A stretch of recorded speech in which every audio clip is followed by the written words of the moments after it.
ci chronique archive tey ñu fas yéene waxtaanee ak personnalité bu mag boo xamante ne marqué na le monde sportif mais la République aussi. Oui marqué na la République mooy El Hadj Malick Sy Souris parce que 2022 le 25 février. la génn àdduna à l'âge de 85 ans. damay jàpp rek benn wax bu nit waxoon en 2002 bi nga xam ne Sénégal dem na final voilà Bamako justement contre Cameroun et puis ak quart de finale bi ñu demoon fële en Asie coupe du monde nit ne ma xam nga booy wax ak ay xale il faut kii wax am lu mu représenté. am yenn melokaan yi.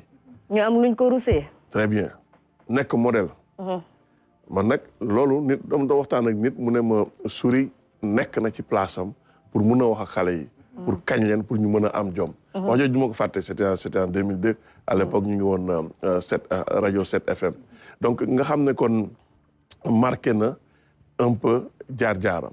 Majib Sène defe naa mooy wax baan ne que dund na une vie remplie et paisible. c'est vrai bokkoon na si ñi nga xam ne ils étaient actifs normalement pour Caire 86 dañ doon lijjanti yëpp amoon na coow mais kenn déggul turam fenn nulle part donc loolu yëpp c'est assez important capitaine de l'équipe nationale du Sénégal en 1963 médaille d'or Jeux de l'amitié filles dirigé Jeanne d'Arc dirigé fédération yooyu yëpp dinañ ci xëy na ñëw dans les détails ñu ñëw rek ci jaar-jaaram bi ñuy defal fii ci Kékéliba ñu mën ko suivre justement. C'est parti. El Hadj Malick Sy, plus connu sous le nom de Souris, fut un grand footballeur dans les années 60. Il fut premier capitaine de l'équipe nationale du Sénégal lors du tournoi des Jeux de l'amitié en 1963, une compétition qu'il remportera avant de devenir dirigeant.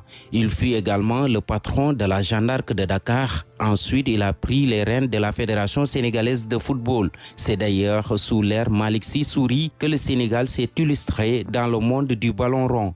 En effet, il était le patron de la Fédération sénégalaise de football en 2002. C'est sous sa direction que la bande à Khalilou Fadiga, El Hadj Diouf et autres ont disputé la finale de la Coupe d'Afrique des Nations en 2002 avant d'atteindre les quarts de finale de la Coupe du Monde de la même année. El Hadj Malick Sy, alias Souris, était aussi un ancien ministre de la République, inspecteur principal des impôts et domaines de classe exceptionnelle. Il était aussi au service des postes et des télécommunications. El Hadj Malick Sy Souris était président de l'association Défi Solidaire, ancien président de la Jeanne d'Arc, du CNP de football, ancien président de la Fédération sénégalaise de pétanque moderne, fondateur du centre Aldo Gentina, du Collège africain sport-études, ancien délégué général à la réforme du secteur public et parapublic, ancien conseiller municipal de la commune de Médina et membre fondateur de la fondation Abdou Diouf Sport Vertu.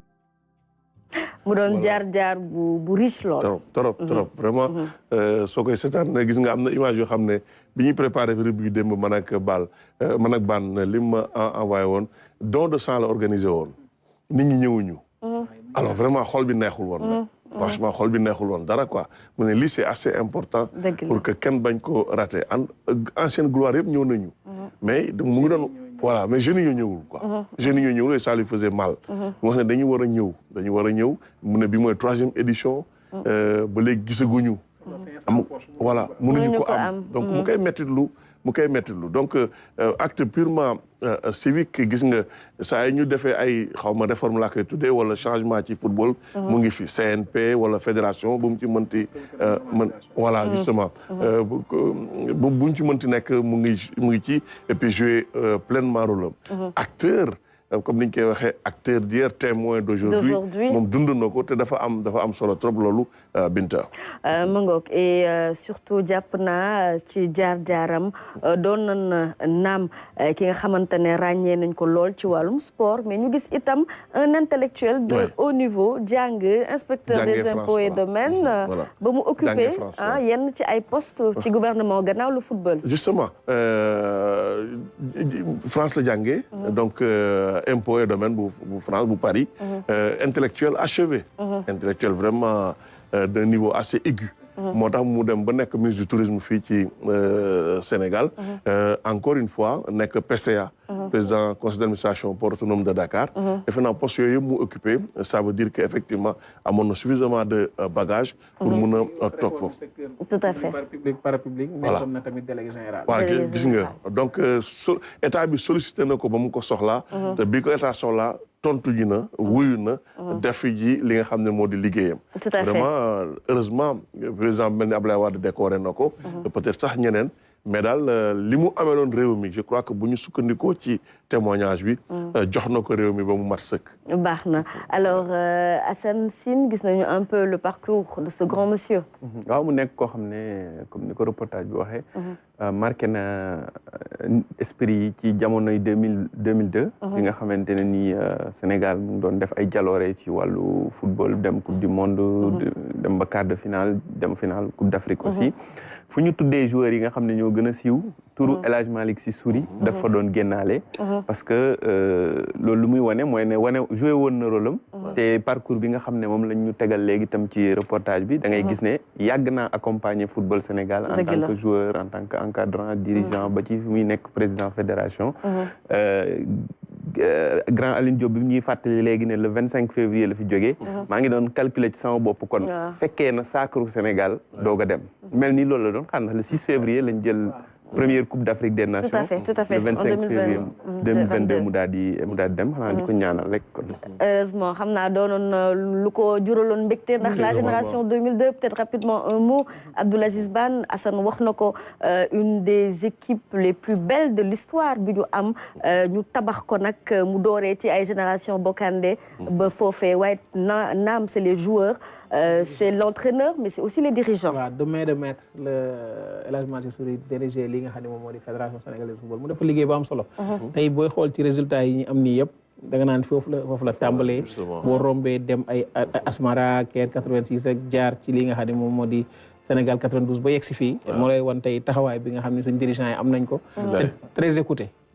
muy kaaf ak fu ne dañ leen doon déglu bu baax tamit seen kàddu amoon doole amoon solo soo xam ni ku ko dégg rek di nga ko rafetlu mu nekk nit koo xam ne marqué na Sénégal ci administration waaye marqué na ko tamit ci wàllum sport bi nga xam ne dirigé na ko en tant que président de la fédération sénégalaise de football ba ci nawetaan sax nawetaan point E ASC point E da nga gis liggéey bi nga xam def na ko fa saa yi ñu daan dama naan nemmee ko suñu maa ngi dëkkoon waagu ña mais saa yi point E daan gagné dañ daan dem Demba Diop supporters yi dañuy dajaloo dem bund këram di fa jubilé wan ko liggéey bi nga xam def na ko ba doomam mujjee nekk président au point E lay woon taxawaay bi nga xam ni amaloon na ko ci réew mi. alors docteur Mohamed Lom kilifa gi El Hadj Malick Sy Souris jot nga ko xam.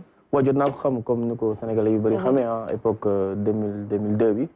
et maa ngi remercier doyen si vraiment élément bi parce que ça nous a permis aussi ñu découvrir beneen nit. te dafay dellu si li ñuy wax suñu patrimoine loolu tamit je pense que bokk na suñu patrimoine peut-être immatériel boo xamante ne war nañ di ko wane pour génération yi xam dañuy ñëw ñuy jël exemple si ñu mel noonu nitu football la woon waaye boo delloo si gànnaar nga xam ne loolu passion rek la woon mais c'est un intellectuel un homme de culture un grand patriote tout à fait parce que c'est un engagement boo xamante ni ñun ñëpp dañ ci identifié wu tey di ko ñaan yàlla xare ko àjjana ni nga waxee patriote sax sama xel dem ci défi solidaire bi mu taxawaloon ngir dimbale askan wi waaye tamit man bëgg naa xam Souris bi fan la jógee El Hadj Malick Sy Souris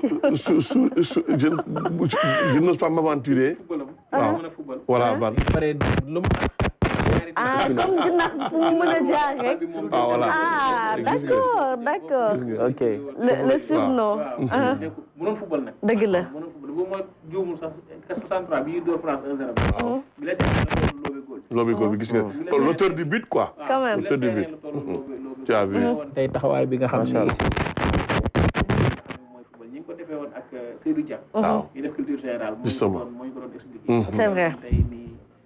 Sénégal daal di ko ay ndaanaan waaw yàgg nañoo am ay ndaanaan te da si baax. Aliou Diop boo gisee même ci dans la vie courante am na ñu ko tuddee doom. mais même doom yi ñu ko tuddee. turu Souris bi da ciy nekk. voilà. en tout cas nit ko amoon aussi méthode dégg naa en terme de réunion.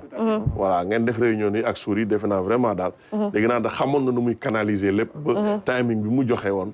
ñu respecté ko réunion bi jeex quoi.